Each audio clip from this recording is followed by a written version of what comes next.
Two cabinet ministers in Grenada step aside, and in sport, Jamaica Talawas secure a place in the CPL playoffs. I'm Ricardo Roberts and this is Caribbean in 10 for Thursday, August 31st. I'll be back with the details after the break.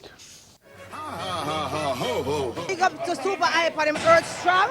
Look for me, look for me, look for me, look for me. Good. Super Hype, myself from Ari TV days where I come. Yeah, from the school tour. Yeah, and from them days the way I come. Someone wants to big up myself another year. And but then I go and celebrate the first lady of dancehall. And so, right now, me not have no worries. Gotta deal with everything. Gotta sort out everything. Oh, look for me, look for me, look for me. Wildlife can be a sustainable resource if it's properly managed. It has a key role in our survival, providing food, revenue, and contributing to our ecosystems. The recently launched Sustainable Hunting campaign is aimed at ensuring our wildlife is protected from overhunting. Game wardens, honorary game wardens, and forest officers participated in a 2-day workshop, which will equip them to train the hunting public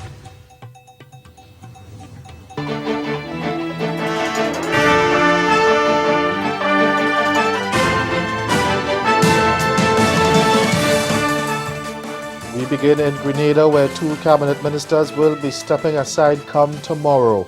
Prime Minister Dr. Keith Mitchell announced in a national address last evening that Senator Brenda Hood and Minister of Sport Roland Bola will be leaving the government but will lend support in other ways. He said Hood is retiring from Parliament while Bola will be moving out of the representative politics and transitioning to lead the work of the new National Party. As a result of their departure, Mitchell said a new senator will be sworn in to replace Hood in the upper house while cabinet ministerial portfolios will be adjusted. Hood's replacement will be Kate Lewis, who will be appointed the new parliamentary secretary in the Ministry for Education and Human Resource Development. Senator Simon Steele, who is currently the junior minister in the Ministry of Education and Human Resource Development, will be elevated to full minister. Anthony Boatswain, currently the Minister for Education and Human Resource Development, will take over Bola's sport portfolio. The Ministry for Religious Affairs, which was part of the Sports Minister's portfolio, will now be placed under the Prime Minister's ministry. Minister Oliver Joseph will retain the Labour Ministry and that of Cooperatives, which was part of the responsibilities of Senator Hood. The crime situation in Trinidad and Tobago has not escaped the attention of the United States. The U.S. State Department is warning Americans traveling to the Twin Island Republic that the country is critical for crime. We get more from CNC3's Ria Rambali. While the Prime Minister lists corruption as his government's biggest challenge, businessmen and civil society groups believe otherwise. Unanimously, from what I've heard from the business community, from citizens, from the Women's Forum, from everyone that I've talked to about their biggest concerns in Trinidad is crime and security. That's according to President of Hartwell Capital Consulting, Rob Hartwell, who is in this country at the request of the private sector to find solutions to the crime situation. Those recommendations, he says, will be presented to the government. Part of his team is former Congressman and Attorney General of California, Dan Lundgren. With it being his first visit to TNT, Lundgren said he checked out Trinidad and Tobago on the U.S. State Department's website. They give every country a rating in terms of safety and security. And for your country, the words are critical for crime. The rating is the highest level of concern expressed by the State Department and serves as an official warning for American visitors. He says it's evident that crime is a huge problem for this country, particularly violent crime.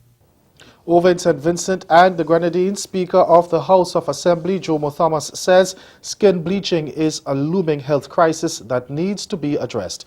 He told Parliament the phenomenon has been troubling him and he's not sure government is paying enough attention to it.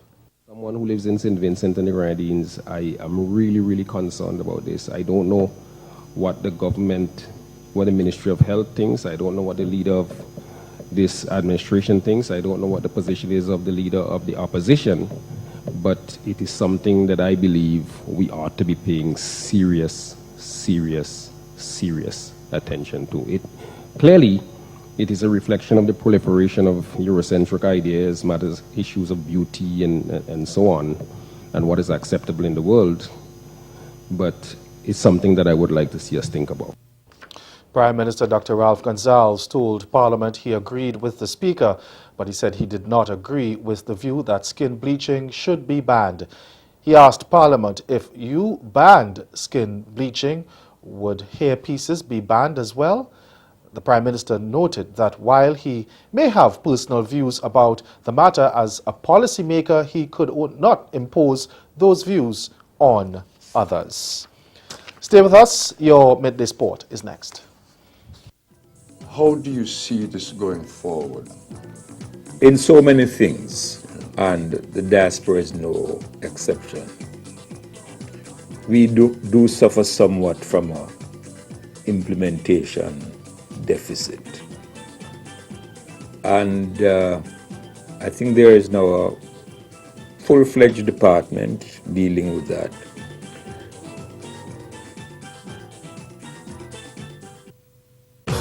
To say that I'm not beautiful is your own insecurity. Oh, don't say I care, yeah. Don't say I'm with you, boy. I guess so, everything home to Mudville. Pardon me if my eyes kinda low, I can't see. So tell them stop. Gotta get you before you get me. Lay with you, make myself head on.